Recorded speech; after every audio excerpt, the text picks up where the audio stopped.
Capítulo 3. Bianca de Ângelo faz uma escolha. Depois de ver o Dr. Espinheiro transformar-se num monstro e despencar com Annabeth em um precipício, seria de pensar que nada mais me chocaria. Mas quando aquela garota de 12 anos me disse que era a deusa Artemis e eu disse algo muito inteligente do tipo, ok, isso não foi nada comparado a Grover. Ele arquejou, então se ajoelhou na neve e começou a tagarelar. Obrigado, senhora Artemis. A senhora é tão uau. Levante-se, menino bode, disse Thalia. Temos outras coisas com que nos preocupar. A Annabeth desapareceu. Epa, disse Bianca de Ângelo. Esperem tempo. Todos olharam para ela, que apontou o dedo para cada um de nós, sucessivamente, como se estivesse tentando ligar os pontos. Quem são vocês? A expressão de Artemis se suavizou. Talvez seja melhor perguntar, minha querida, quem é você? Quem são seus pais? Bianca lançou seu olhar nervoso para o irmão, que ainda olhava estupefato para Artemis. Nossos pais morreram, disse Bianca. Somos órfãos. Um fundo de curadoria paga nossa escola. Mas sua voz falhou. Acho que estava vendo em nossos rostos que não acreditamos nela. O que foi? Perguntou ela. Estou dizendo a verdade. Sois uma meio-sangue, disse Zoe doce e amarga. Era difícil identificar seu modo de falar. Soava antiquado, como se ela estivesse lendo um livro muito velho. Um de vossos pais era um mortal, o outro era um lepiano. Um atleta olímpico. Não, disse Zoe. Um dos deuses. Legal, exclamou Nico. Não, a voz de Bianca tremeu. Isso não é legal. Nico se remexia ao redor de nós como se precisasse ir ao banheiro. Zeus tem mesmo raios que podem causar danos de 600 pontos? Ele ganha pontos extra por... Não, calha a boca. Bianca levou as mãos ao rosto de... Esse não é seu estúpido jogo de mitomagia, ok? Deuses não existem. Por mais ansioso que eu estivesse por causa de Annabeth, tudo o que queria era sair à procura dela. Não podia deixar de ter pena dos irmãos de Ângelos. Eu me lembrava de como tinha sido para mim descobrir que era um semideus. Thalia devia estar sentindo algo semelhante, porque a raiva em seus olhos amainou um pouco. Bianca, sei que é difícil acreditar, mas os deuses ainda estão por aí. Acredita em mim, eles são imortais, e sempre que tem filhos com humanos comuns, filhos como nós, bem, nossas vidas tornam-se vulneráveis. Vulneráveis, disse Bianca, como a garota que caiu. Thalia se afastou, até mesmo Artemis parecia compadecida. Não se desespere por Annabeth, disse a deusa. Ela era uma jovem corajosa. Se puder ser encontrada, eu vou encontrá-la. Então por que não nos deixe procurar por ela? Perguntei. Ela se foi. Não consegue sentir, filho de Poseidon? Alguma magia está em ação. Eu não sei exatamente como nem porquê, mas sua amiga desapareceu. Eu ainda queria saltar do penhasco e sair à procura dela, mas tinha a sensação de que Artemis estava certa. Annabeth se fora. Se ela estivesse lá embaixo no mar, pensei, eu poderia sentir sua presença. Ah, Nico ergueu a cabeça e o Dr. Espinheiro foi incrível aquilo que você acertar flechas nele. Ele está morto? Ele era um anticórpio, informou Artemis. Tomara que esteja destruído por hora, mas os monstros nunca morrem de verdade. Eles renascem repetidamente e devem ser caçados sempre que reaparecerem. Senão eles nos caçam, disse Thalia. Bianca de Ângelo estremeceu. Isso explica, Nico, lembra-se no verão passado daqueles caras que tentaram nos atacar numa ruazinha de Washington? E aquele motorista de ônibus, lembrou Nico, aquele com os chifres de carneiro? Eu disse que aquilo era de verdade, e por isso que Grover estava de olho em vocês. Expliquei, para mantê-los em segurança se fossem meio-sangues. Grover, Bianca o fitou. Você é uma semideus? Bem, um sátiro, na verdade. Ele atirou para longe os sapatos e mostrou os cascos de bode. Pensei que Bianca fosse desmaiar ali mesmo. Grover, calce novamente os sapatos, disse Thalia. Você está assustando. Ei, meus cascos são limpos. Bianca, disse eu, vimos aqui para ajudar vocês. Você e Nico precisam de treinamento para sobreviver. O Dr. Spiro não vai ser o último monstro que irão encontrar. Precisam vir para o acampamento. Acampamento? Perguntou ela. Acampamento meio-sangue, respondi. É onde os meios-sangues aprendem a sobreviver e tudo mais. Vocês podem se juntar a nós, ficar lá direto se gostarem. Vamos, disse Nico à irmã. Esperem. Bianca sacudiu a cabeça. Eu não. Há outra opção, disse Zoe. Não, não há, interveio Thalia. Thalia e Zoe se fulminaram com um olhar. Eu não sabia do que estavam falando, mas dava para ver que havia uma história ruim entre elas. Por alguma razão, as duas se odiavam na verdade. Já sobrecarregamos essas crianças o suficiente, anunciou Artemis. Zoe, vamos descansar aqui algumas horas. Arme as tendas, trate os feridos. Busque os pertences de nossos convidados na escola. Sim, minha senhora. E a Bianca venha comigo. Quero falar com você. E eu? Perguntou Nico. Artemis avaliou o menino. Talvez você possa mostrar a Grover como jogar com essas cartas de que você gosta. Tenho certeza de que Grover ia ficar feliz em distrair você um pouco, como um favor para mim. Grover quase tropeçou ele mesmo ao se levantar. Pode apostar, venha, Nico.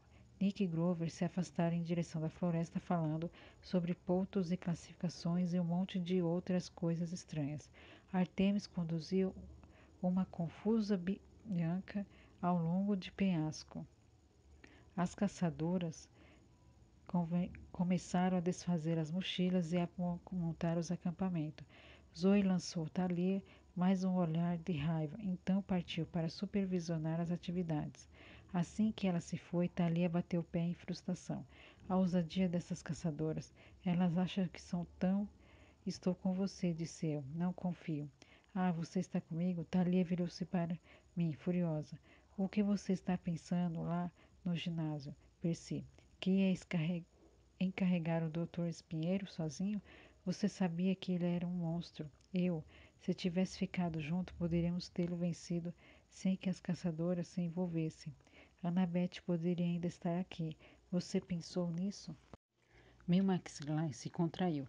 Pensei em algumas coisas duras para dizer, e talvez as tivesse dito, não fosse eu ter olhado para baixo e avistado uma coisa azul marinho, caída na neve aos meus pés. Era o boné de beisebol dos Yankees de Annabeth. Thalia não falou mais nada, enxugou suas lágrimas do rosto, virou-se e afastou, deixando-me sozinho com o boné pisoteado na neve. As caçadoras montaram o acampamento em questão de minutos. 7 tendas grandes, todas de seda prateada, formando uma lua crescente em um dos lados da fogueira. Uma das garotas soprou um apito de prata e uma dúzia de lobos brancos surgiu do bosque. Eles começaram a circular o acampamento como cães de guarda. As caçadoras andavam entre eles e lhes davam guloseimas completamente à vontade, mas resolvi que ficaria perto das tendas. Falcões nos observava das árvores, os olhos cintilando à luz da fogueira, e eu tinha a sensação de que eles também estavam ao serviço da sentinela. Até mesmo o tempo parecia se curvar à vontade da deusa. O ar ainda estava frio, mas o resto cessará e a neve parará de cair, de modo que era quase agradável ficar sentado junto ao fogo. Quase, exceto pela dor em meu ombro e a culpa pesando em minhas costas. Eu não conseguia acreditar que Annabeth havia desaparecido e, por mais zangado que estivesse com Thalia, tinha desalentadora sensação de que ela estava certa. Era culpa minha. O que Annabeth tinha querido me dizer no ginásio, algo sério ela disserá. Agora talvez eu nunca descobrisse. Pensei em como havíamos dançado por meia canção, e meu coração ficou ainda mais pesaroso. Observei Thalia andando na neve na extremidade do acampamento, caminhando entre os lobos sem medo. Ela parou e olhou para Westover Hall, que agora estava em completa escuridão. Erguendo-se na encosta além do bosque, perguntei-me em que ela estaria pensando. 7 anos atrás, Thalia tinha sido transformada pelo pai em um pinheiro no intuito de evitar sua morte. Ela enfrentará um exército de monstros no topo da colina, meio sangue, a fim de dar a seus amigos Luke e Annabeth tempo de escapar. Fazia apenas alguns meses que ela estava de volta ao mundo humano e de vez em quando ficava tão imóvel que se podia pensar que ainda era uma árvore. Finalmente, uma das caçadoras trouxe minha mochila. Groove e Nico voltaram do passeio e Groove me ajudou a tratar do meu braço machucado. Está verde, exclamou Nico encantado. Aguente firme, disse Grover. Aqui conto um pouco de ambrósia. Enquanto limpo isso, estremeci enquanto ele cuidava de ferimentos com um pedaço de ambrósia. Ajudou. Tinha gosto de brownie feito em casa, dissolvendo em minha boca e enviando uma sensação de calor por todo o meu corpo. Com isso, e a sálvia mágica usada por Grover, minutos, meu ombro estava muito melhor. Nico vasculhava a própria bolsa, a qual as caçadoras haviam aparentemente arrumado para ele, embora eu não soubesse como elas tinham entrado em Westerville Hall sem serem vistas. Nico colocou um grupo de estatuetas na neve, pequenas réplicas de deuses gregos e heróis. Reconheci Zeus com o raio, Ares com a lança, Apolo com a carruagem do sol. Boa coleção, disse eu. Nico sorriu. Tenho quase todos eles, há mais as cartas holográficas, bem, exceto alguns muito raros. Você joga esse jogo há quanto tempo? Comecei este ano, mas antes. Ele franziu as sobrancelhas. Do que? Perguntei. Esqueci. Que estranho. Ele pareceu inquieto, mas isso não demorou muito. Ei, posso ver aquela espada que estava com você? Eu lhe mostrei contra a corrente e expliquei como ela se transformava de caneta em espada simplesmente ao ser destampada. Legal. E algum dia acaba a tinta? Ah, bem, eu na verdade não escrevo com ela. Você é mesmo filho de Poseidon? Bem, sim. Então você sabe surfar muito bem, não é? Olhei para Grover, que fazia um grande esforço para não rir. Puxa, Nico, disse eu. Na verdade, nunca tentei. Ele continuou fazendo perguntas. Eu brigava muito com Thalia, já que ela era filha de Zeus. A essa não respondi. Se a mãe de Annabeth era Atena, a deusa da sabedoria, então por que Annabeth fez a bobagem de cair do precipício? Esforcei-me para não estrangular. Nico, por causa dessa pergunta, Annabeth era minha namorada. A essa altura, eu já estava pronto para enfiar o garoto num saco com gosto de carne e lançá-lo para os lobos. Imaginei a qualquer segundo ele ia perguntar quantos pontos de vida eu tinha. E aí eu perderia a calma completamente, mas nesse momento, Zoe, doce, amarga, se aproximou. Percy Jackson. Zoe tinha olhos castanhos escuros e um nariz levemente arrebitado, com um arquinho prata no cabelo, e a expressão orgulhosa, ela parecia tanto ser da nobreza que eu tinha de resistir ao impulso de fazer uma reverência e dizer: sim, senhora. Ela me estudou com desprezar, como se eu fosse uma sacola de roupa suja que lhe mandaram buscar. Vinde comigo, disse ela. A senhora Artemis deseja nos falar. Zoe me levou até a última tenda, que em nada se diferencia das outras, e fez sinal para que eu entrasse. Bianca de Ângelo estava sentada ao lado da garota de cabelos avermelhados, que eu ainda tinha dificuldade de ver como Artemis. O interior da tenda era quente e confortável. Mantas de seda e almofadadas cobriam o chão. No centro do braseiro dourado parecia queimar, sem combustível ou fumaça. Atrás da deusa, num suporte de cavalo polido, via-se seu imenso arco de prata esculpido, de modo a parecer chifres de gazela. Das paredes pendiam peles de animais, urso negro, tigre e vários outros que eu não reconheci. Imaginei que um ativista dos direitos dos animais teria um ataque cardíaco se visse todas aquelas peles raras. Mas talvez, sendo a deusa da caça, Artemis pudesse repor tudo o que matava. Pensei que ao seu lado houvesse outra pele jogada, mas então percebi que se tratava de um animal vivo. Um cervo com pelo lustroso e chifres de prata, a cabeça pousada alegremente no colo de Artemis. Junte-se a nós, Percy Jackson, disse a deusa. Sentei-me à sua frente no chão da tenda. A deusa nos estudou, o que me deixou pouco à vontade. Ela tinha olhos velhos para uma garota tão jovem. Está surpreso com a minha idade? Perguntou ela. Um pouco. Eu poderia parecer como uma mulher adulta, um fogo ardente ou qualquer outra coisa que quisesse, mas é assim que prefiro. Esta é a média de idade das minhas caçadoras e de todas as jovens de quem sou protetora. Antes que se desencaminhem, perguntei. Cresçam, enamorem-se dos garotos? Tornem-se tolas, absurdas, inseguras, esqueçam-se de si mesmas? Ah, Zoe sentou-se à direita de Artemis e me fuzilou com um olhar como se tudo o que a deusa acabara de dizer fosse minha culpa, como se tivesse sido eu a inventar a ideia de ser homem. Você deve se culpar minhas caçadoras, se elas não o recebem muito bem, disse Artemis. É muito raro termos garotos nesse acampamento. Em geral, eles não têm permissão para nenhum contato com as caçadoras. O último a ver este acampamento, ela olhou para Zoe. Quem foi mesmo? Aquele garoto do Colorado, disse Zoe. Minha senhora o transformou em uma mistura de coelho com antílope. Ah, foi, assentiu Artemis satisfeita. Adoro fazer essas experiências, seja como for, Percy. Chamei você aqui para que me contasse mais sobre o Manticore. Bianca relatou algumas das coisas perturbadoras que o monstro disse, mas talvez ela não tenha entendido. Gostaria de ouvi-las de você. E então eu contei a ela. Quando cheguei ao fim, Artemis apoiou a mão em seu arco de prata, pensativa. Temia que fosse esta a resposta. Zoe inclinou-se para a frente. O cheiro, minha senhora. Sim, que cheiro? Perguntei. Coisas que não caço há milênios. Então se agitando, murmurou Artemis. Presas são antigas que quase me esqueci delas. Ela me dirigiu um olhar intenso. Chegamos até aqui esta noite porque sentimos o Manticore.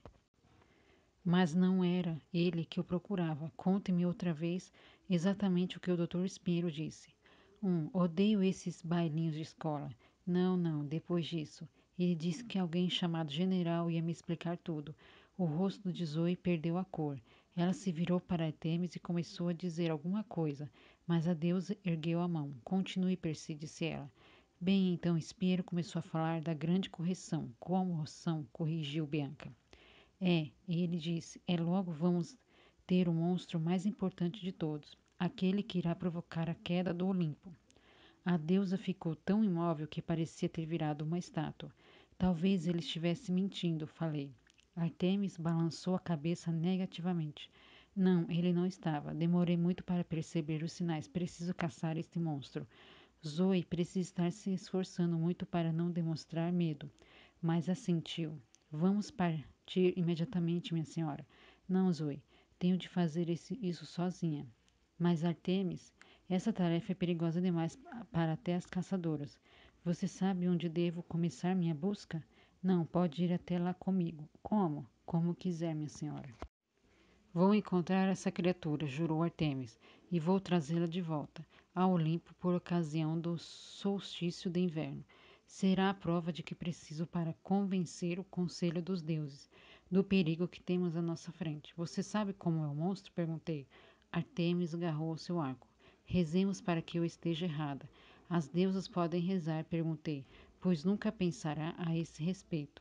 Um lampejo de sorriso passou pelos lábios de Artemis. Antes de partir, Percy Jackson tem uma pequena tarefa para você. Tem alguma coisa a ver com ser transformado em um cruzamento de coelho com antílope? Infelizmente não. Quero que você escolte as caçadoras até o acampamento meio-sangue. Elas podem ficar em segurança lá até que eu volte. O que? Deixou escapar Zoe. Mas Artemis, detestamos aquele lugar. Na última vez que ficamos lá. Sim, eu sei, disse Artemis. Mas tenho certeza de que Dionísio não vai guardar rancor só por causa de um pequeno mal entendido. É direito de vocês usar o chalé. 8. Sempre que precisarem. Sabem, além disso, vou dizer que reconstruíram os chalés que vocês incendiaram. Zoe resmungou alguma coisa sobre campistas, tolos. E agora ainda tem uma última decisão a ser tomada. Artemis voltou-se para Bianca. Você já se resolveu, minha menina? Bianca hesitou. Ainda estou pensando. Esperem, falei. Pensando sobre o quê? Elas me convidaram para me juntar à caçada. O quê? Mas você não pode. Precisa ir para o acampamento meio-sangue. Para que Kiron possa treiná-la. É a única maneira de você aprender a sobreviver. Não é a única saída para uma garota, reagiu Zoe. Eu não podia acreditar que estava ouvindo aquilo. Bianca, o acampamento é legal. Tem um estábulo de Pégasos e uma arena para lutas com espadas. E ora, o que você ganha juntando-se às caçadoras? Só para começar, disse Zoe, a imortalidade. Eu a fitei, depois me virei para Artemis. Ela está brincando, não é? Zoe raramente brinca com alguma coisa, respondeu a deusa. Minhas caçadoras me seguem em minhas aventuras. Elas são minhas criadas, minhas companheiras, minhas irmãs de armas. Uma vez que juram lealdade a mim, tornam-se de fato imortais, a menos que tombem na batalha, que é improvável, ou quebrem seu voto. Que voto? Perguntei. De renunciar ao amor romântico para sempre, disse Artemis. De nunca crescer, de nunca se casar, de ser eternamente uma donzela. Como você, a deusa sentiu. Tentei imaginar o que ela estava descrevendo, ser imortal, andar por aí apenas com garotas adolescentes para sempre. Eu não conseguia entender. Então você percorre o país recrutando meio-sangue? Não só meio-sangues, interrompeu Zoe. A senhora Artemis não discrimina pela origem. Todos os que honram a deusa podem se filar. Meios-sangues, ninfas mortais. O que você é então? A raiva cruzou os olhos de Zoe. Isso não é da sua conta, garoto. A questão é que Bianca pode se juntar a nós se quiser. É escolha dela. Bianca, isso é loucura, afirmei. E o seu irmão? Nico não pode ser um caçador. Certamente que não, concordou Artemis. Ele vai para o acampamento, infelizmente. Isso é o melhor que os garotos podem fazer. Ei, protestei. Você pode vê-lo de tempo em tempos, assegurou Artemis a Bianca, mas ficará livre das responsabilidades. Nico terá os conselheiros de acampamento para tomar conta dele. E você terá uma nova família. Nós. Uma nova família, repetiu Bianca sonhadora, livre de responsabilidades. Bianca, você não pode fazer isso, insistiu. É maluquice. Ela olhou para Zoe. Vale a pena. Zoe assentiu. Vale.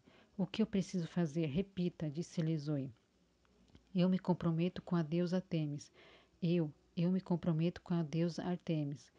Dou as costas para a companhia dos homens, aceito a virgindade eterna, eu me junto à caçada. Bianca repetiu. Só isso? Zoe assentiu. Se a senhora Artemis acertar vosso compromisso, então está valendo. Eu aceito, disse Artemis. As chamas do braseiro se avisaram, lançando no ambiente um brilho prateado. Bianca não parecia diferente, mas respirou fundo e abriu bem os olhos. Eu me sinto mais forte. Bem-vinda, irmã, disse Zoe. Lembre-se de seu compromisso, disse Artemis. Ela agora é a sua vida. Eu não conseguia falar. Sentia-se como um intruso e um completo fracasso. Não podia acreditar que fora até ali e sofrerá tanto para perder Bianca para um clube de eternas garotas. Não se desespere, Percy Jackson, disse Artemis. Você ainda vai mostrar seu acampamento aos D'Angelos. Se o Nico assim escolher, poderá ficar lá. Ótimo. Falei, tentando não parecer mal-humorado. Como vamos chegar até lá? Artemis fechou os olhos. A aurora está se aproximando. Zoe, levante acampamento. Vocês precisam chegar a Longsland rapidamente em segurança. Vou pedir uma carona ao meu irmão. Zoe não parecia muito feliz com essa ideia, mas assentiu e disse Bianca que a seguisse. Quando estava saindo, Bianca parou na minha frente. Sinto muito, Percy, mas é o que eu quero, mesmo de verdade. Então se foi e fiquei sozinho com a deusa de 12 anos. Então disse eu, tristonho, vamos pegar uma carona com seu irmão? É. Os olhos de prata de Artemis brilharam. Sim, garoto. Olhe, Bianca de Ângelo não é a única que tem um irmão irritante. Já é hora de você conhecer meu irmão gêmeo irresponsável, Apolo.